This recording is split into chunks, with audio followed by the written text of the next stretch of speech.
السلام علیکم ورحمۃ اللہ وبرکاتہ۔ اعوذ باللہ من الشیطان الرجیم، بسم اللہ الرحمن الرحیم۔ الف لام میم، ذلک الکتاب لا ریب فیہ ھدی للمتقین الذین یؤمنون بالغیب ویقیمون الصلاة ومما رزقناهم ينفقون والذین یؤمنون بما انزل الیک وما انزل من قبلک وبالآخرة هم يوقنون أولئك على هدى من ربهم أولئك هم المفلحون۔ الف لام میم، یہ کتاب جو اللہ رب العالمین کی طرف سے نازل ہوئی ہے، اس میں کوئی شک نہیں ہے، یہ متقیوں کو ہدایت دینے والی ہے۔ وہ لوگ جو ایمان لاتے ہیں، غیب پر نماز قائم کرتے ہیں، اور جو کچھ انہیں اللہ رب العالمین نے رزق دیا ہے اس میں سے خرچ کرتے ہیں۔ اور وہ لوگ جو ایمان لاتے ہیں اس چیز پر جو اے نبی تمہاری طرف نازل کیا گیا ہے، اور اس چیز پر بھی ایمان لاتے ہیں جو آپ سے پہلے نازل ہوئی تھی چیزیں، کتابیں، اور آخرت پر بھی یقین رکھتے ہیں، ایسے لوگ تمہارے رب کی طرف سے ہدایت پر ہیں اور یہی لوگ کامیاب ہونے والے ہیں۔ اللہ رب العالمین نے دیکھیے شروع میں جو یہ کہا کہ ذالک الکتاب لا ریب فیہ، کہ اس کتاب کے اندر کوئی شک نہیں ہے، اس پہ انسان غور کرے تو بہت ساری چیزیں سمجھ میں آتی ہیں، اور یہ بات واضح ہو جاتی ہے کہ اللہ رب العالمین اس کے ذریعہ اپنی کتاب کی اہمیت بتانا چاہتا ہے۔ دنیا کی بہت ساری کتابیں موجود ہیں دنیا کے اندر، اس میں شک و شبہے کی گنجائش موجود ہے، چاہے بڑے سے بڑا انسان دنیا کا ہو، اس کی کوئی کتاب آتی ہے، اس کی کوئی تصنیف و تالیف آتی ہے، اس میں کہیں نہ کہیں شک شبہ یا کہیں نہ کہیں غلطی کا امکان ہوتا ہے۔ تو اللہ رب العالمین اپنے کتاب کی عظمت دلوں میں بیٹھانا چاہتا ہے کہ جیسے ہم کسی بڑے رائٹر کی کتاب کو پڑھنے کے لیے کتنے شوقین ہوتے ہیں، کتنی ہرس رکھتے ہیں، کتنی لالچ رکھتے ہیں، اور اس کے لیے کتنی کوشش کرتے ہیں، تو اللہ رب العالمین کی کتاب تو سارے عیوب سے، سارے شک و شبہے سے پاک ہے، جبکہ دنیا داروں کی کتاب، دنیا والوں کی کتاب، کسی انسان کی کتاب خلل سے، نقص سے، عیب سے، غلطیوں سے پاک نہیں ہے۔ اور اللہ رب العالمین یہ بھی بتانا چاہتا ہے کہ انسان کے بارے میں انسان زیادہ نہیں سمجھ سکتا ہے، انسان کے بارے میں جتنا اللہ رب العالمین جانتا ہے، کیا انسان کو کیا ضرورت ہے، کس چیز کی ضرورت نہیں ہے، کون سی چیز انسان کو فائدہ دینے والی ہے، کون سی چیز فائدہ نہیں دینے والی ہے، اللہ رب العالمین سے زیادہ دنیا میں کوئی جاننے والا نہیں ہے۔ جب کوئی جاننے والا نہیں ہے تو ہم اللہ رب العالمین کی کتاب کی طرف کیوں نہیں آتے، کیوں نہیں آنا چاہیے ہمیں اللہ رب العالمین کی کتاب کی طرف، اللہ کے پیغام کو قبول کیوں نہیں کرنا چاہیے؟ یہ اللہ رب العالمین ایک پیغام دینا چاہتا ہے کہ اس کتاب میں کوئی شک نہیں ہے، کوئی شبہے کی گنجائش نہیں ہے۔ ہم دنیا کی کتابوں کی طرف بھاگتے ہیں کچھ علم لینے کے لیے، کچھ ٹپس لینے کے لیے، کچھ جانکاری لینے کے لیے، اللہ کی کتاب سے بڑی جانکاری والی کتاب کوئی نہیں، کوئی نہیں۔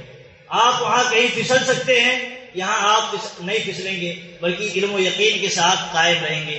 اور آپ دیکھیں اللہ رب العالمین نے یہاں ایک بات جو کہی دوسری آیت میں، یہ غیب پر ایمان لاتے ہیں، متقی لوگ، ایمان والے لوگ غیب پر ایمان لاتے ہیں، غیب کی تصدیق کرتے ہیں، غیب کی تصدیق کرتے ہیں۔ غیب اللہ رب العالمین نے جو بتایا ہے، اللہ کے نبی صلی اللہ علیہ وسلم نے جو غیب کی چیزیں بتلائی ہیں، اس پر ایمان لاتے ہیں، اس کی تصدیق کرتے ہیں، سچا مانتے ہیں، یقین رکھتے ہیں دل سے کہ یہ صحیح ہے۔ تو یہ چیز دیکھیے، اگر یہ چیز کمزور پڑ جائے، ایمان لانا اللہ کی بات پر، اللہ کے رسول کی بات پر، کسی بھی آدمی پر بھروسہ کمزور پڑ جائے، وہ کوئی بھی بات کہے، اس کی بات نہ تو سنے گا غور سے، اور نہ ہی اس کو دل میں بیٹھائے گا، جگہ دے گا، اور نہ ہی وہ عملی زندگی میں اس پر عمل کرے گا، غور نہیں کرے گا، نہ دل میں بیٹھائے گا، نہ عمل کرے گا۔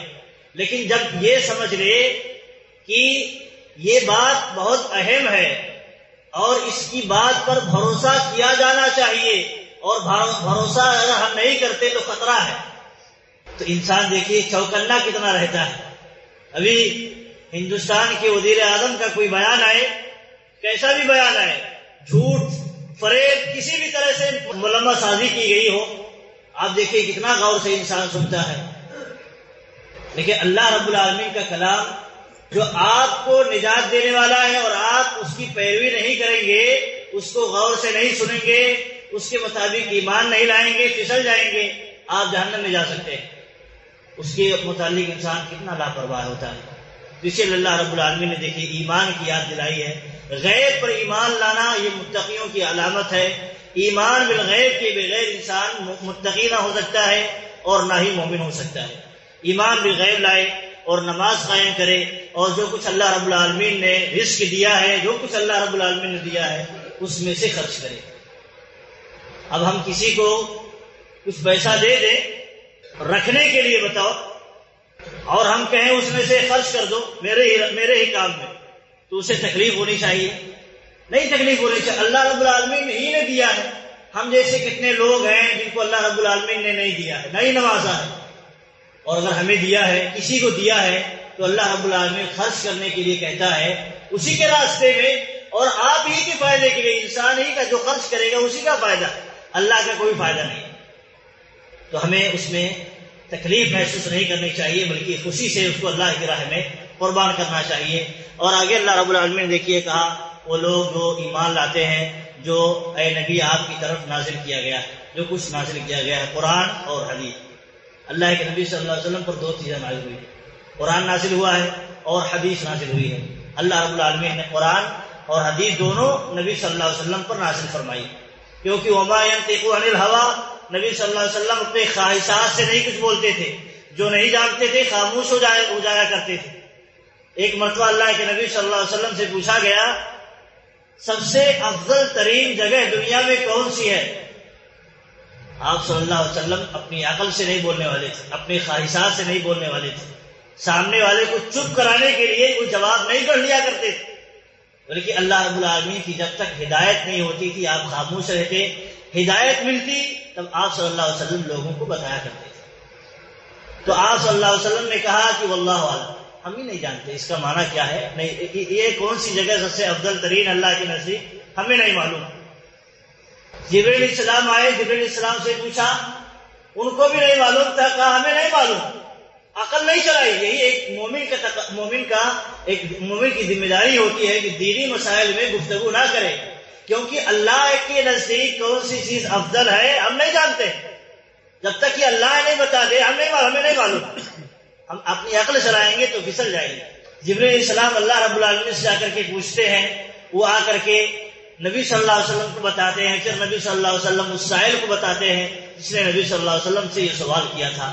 یہ سب سے افضل ترین جگہ مسجد ہے اور سب سے خراب زمین ہوئی زمین پر اللہ کے نزدیک بازار ہے. دیکھیے معلوم ہوا دونوں چیزیں وہی ہیں.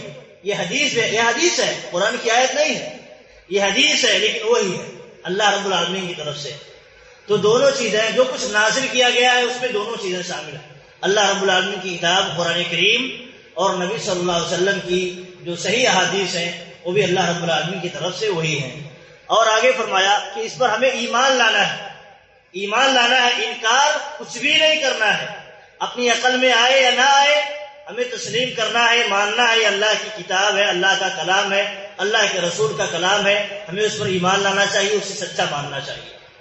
اور آگے فرمایا وما انزل من قبلک، اور جو نبی سے پہلے چیزیں نازل ہوئی ہیں، نبی صلی اللہ علیہ وسلم سے پہلے کتابیں نازل ہوئی ہیں، اس پر بھی ایمان لانا ہے. ایمان اس معنی میں نہیں کہ تفصیل کے ساتھ ایمان لائیں. جو کچھ ان کتابوں میں لکھا ہوا ہے، ہمارے درمیان وہ کتابیں موجود ہیں، ان میں جو لکھا ہے وہ کریں، قرآن کو چھوڑ دیں، یا قرآن میں جو لکھا ہے وہ بھی کریں اور جو ان کتابوں میں لکھا ہے وہ بھی کریں. ایسا نہیں. ان کتابوں پر صرف یہ ایمان لانا ہے کہ اللہ کی کتاب تھی، اللہ نے نازل فرمائی ہے یہ کتابیں، لیکن اب اصلی صورت میں باقی نہیں ہے. اصلی صورت میں باقی نہیں ہے تو اس پر عمل نہیں کیا جا سکتا. عمل کیا جا سکتا ہے اس پر جو اصلی صورت میں باقی ہے، وہ قرآن مجید ہے اور نبی صلی اللہ علیہ وسلم کی صحیح حدیث ہے. تو ان پر تفصیلی ایمان نہیں لانا ہے، اجمالی ایمان لانا ہے. یعنی وہ کتابیں جو نازل ہوئی ہیں ہم ایمان لاتے ہیں اللہ تعالیٰ نے نازل کی ہیں، کیونکہ اللہ تعالیٰ نے قرآن میں بتایا۔ لیکن اللہ رب العالمین نے پہلے کی کتاب میں تو ذکر کر دی، نبی صلی اللہ علیہ وسلم پر جو نازل ہوئی وہ چیزیں ذکر کی، اس پر ایمان لانا ہے۔ لیکن اب نبی صلی اللہ علیہ وسلم کے بعد کوئی چیز ایسا نہیں ہے جو نازل ہوگی کہ ہم اس پر ایمان لائیں۔ اسی لیے جو نبوت کا دعویٰ کرتے ہیں نبی صلی اللہ علیہ وسلم کے بعد اور کہتے ہیں ہم پر بھی وہی نازل ہوتی ہے جیسے نبی صلی اللہ علیہ وسلم پر نازل ہوئی تھی، مرزا غلام احمد قادیانی آ کر کے کہے ہم پر بھی وہی نازل ہوتی ہے جیسے نبی صلی اللہ علیہ وسلم پر نازل ہوتی تھی، تو کیا ہے یہی گمراہی ہے۔ اور ہمارے لیے ایک پہچاننے کا معیار یہ ہے جو نبی صلی اللہ علیہ وسلم پر نازل ہوئی، نبی صلی اللہ علیہ وسلم سے پہلے نازل ہوئی، اس پر بھی اسی پر ایمان لانا ہے۔ اس کے علاوہ جو بھی دعویٰ کرے گا وہ جھوٹا ہے، کیونکہ کسی تیسری چیز کا ذکر اللہ رب العالمین نے قرآن کریم کے اندر نہیں کیا۔ اور آگے فرمایا وَبِالْآخِرَةِ هُمْ يُوقِنُونَ، اور آخرت پر یہ یقین رکھتے ہیں، یقین ایسا نہیں شک وہم نہیں ہے کہ آخرت قائم ہوگی، آخرت ہوگی اور اس میں حساب و کتاب ہوگا، ایسا نہیں ہے، بلکہ بالکل یقین رکھتے ہیں کہ قیامت کا دن ہوگا اور اس میں ہمارا حساب و کتاب ہوگا، جنت و جہنم ہوگا، بالکل یقین ہے۔ یقین کہتے ہیں اس علم کو جس میں شبہ نہ ہو اور شک نہ ہو، اس کو علم یقین کہتے ہیں، بصیرت والا علم۔ تو وہ علم ہمارا ہونا چاہیے آخرت پر، ورنہ وہ آخرت کا علم اگر ہمارے درمیان کمزور ہو جائے تو ہمیں جو بار بار اللہ رب العالمین حوالہ دیتا ہے گناہ کے کام نہ کرو ورنہ جہنم ہے، اچھے کام کرو تمہارے لیے جنت ہے، وہ جب کمزور پڑ جائے گا تو عمل پر وہی چیز آپ کو ابھارتا ہے تو عملی زندگی میں آپ کمزور پڑ جائیں گے۔ اسی لیے اللہ رب العالمین نے کہا مومنوں کی صفت بیان کرتے ہوئے وہ آخرت پر یقین کامل رکھتے ہیں، اور آگے فرمایا اللہ رب العالمین ایسے ہی لوگ تمہارے رب کی طرف سے ہدایت پر ہیں اور ایسے ہی لوگ کامیاب ہیں۔ یہ چیزیں کامیاب لوگوں کی یہ صفت اللہ رب العالمین نے بیان فرمائی ہے، اسے ہمیں غور کرنا چاہیے، سمجھنا چاہیے اور اس کے مطابق ہمیں اپنی زندگی گزارنی چاہیے۔ اللہ رب العالمین ہمیں اس کی توفیق دے۔ آمین و آخر دعوانا الحمدللہ رب العالمین۔